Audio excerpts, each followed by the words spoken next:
ഫ്രൂസിമൈഡ് ടാബ്ലറ്റിനെ പറ്റി. എന്താണ് ഫ്രൂസിമൈഡ്?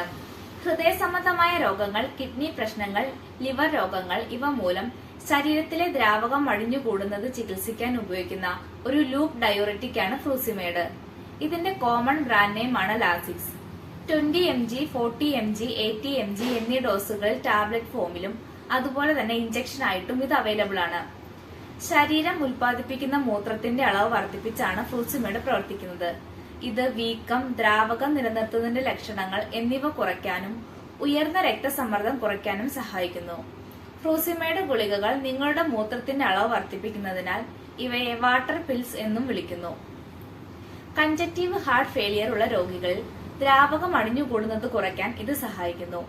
കരൾ സിറോസിസ്, വൃക്കാരോഗം, മറ്റ് അവസ്ഥകൾ എന്നിവയുമായി ബന്ധപ്പെട്ട എഡിമ ചികിത്സിക്കുന്നതിൽ ഫ്രൂസിമൈഡ് ഫലപ്രദമാണ്.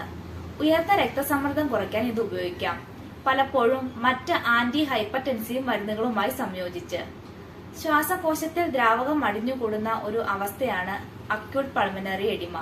ഇത് ചികിത്സിക്കാൻ അടിയന്തര സാഹചര്യങ്ങളിൽ ഫ്രൂസിമൈഡ് ഉപയോഗിക്കുന്നു. ഇത് എങ്ങനെയാണ് പ്രവർത്തിക്കുന്നതെന്ന് നോക്കാം. വൃക്കകളിൽ, പ്രത്യേകിച്ച് നെഫ്രോണിന്റെ ഭാഗമായ ഹെൻലയുടെ ലൂപ്പിൽ സോഡിയത്തിന്റെയും ക്ലോറൈഡിന്റെയും പുനരാഗീകരണം തടയുന്നതിലൂടെയാണ് ഫ്രൂസിമൈഡ് പ്രവർത്തിക്കുന്നത്. ഈ പ്രവർത്തനം മൂത്രത്തിന്റെ ഉൽപാദനം വർദ്ധിക്കുന്നതിലേക്ക് നയിക്കുന്നു. ഇത് ശരീരത്തെ അധിക ദ്രാവകം ഇല്ലാതാക്കാൻ സഹായിക്കുന്നു. ഇനി ഇതിന്റെ സൈഡ് ഇഫക്റ്റ് നോക്കാം. സാധാരണയേക്കാൾ കൂടുതൽ മൂത്രമൊഴിക്കുക, ദാഹം തോന്നുക, വരണ്ട വായ, തലവേദന, തലകറക്കമോ ഛർദ്ദിക്കാൻ വരുന്നത് പോലെയോ തോന്നുക, കഠിനമായ വയറുവേദന, ഉയർന്ന പനി, തൊണ്ടവേദന, ചെവിയിൽ മുഴങ്ങുന്ന ശബ്ദം അല്ലെങ്കിൽ കേൾവിക്കുറവ്.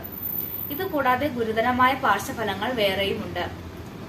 ഡോക്ടറുടെ നിർദ്ദേശപ്രകാരം സാധാരണയായി ദിവസത്തിൽ 1-2 തവണ ഈ മരുന്ന് ഭക്ഷണത്തോടൊപ്പമോ അല്ലാതെയോ കഴിക്കാം. ഇത്രയുമാണ് ഫ്രൂസിമൈഡ് ടാബ്ലറ്റിനെ പറ്റി അറിയേണ്ടത്. നിങ്ങൾക്ക് ഏതെങ്കിലും മരുന്നിനെ പറ്റി അറിയണമെന്നുണ്ടെങ്കിൽ കമന്റ് ചെയ്യാം. Thank you.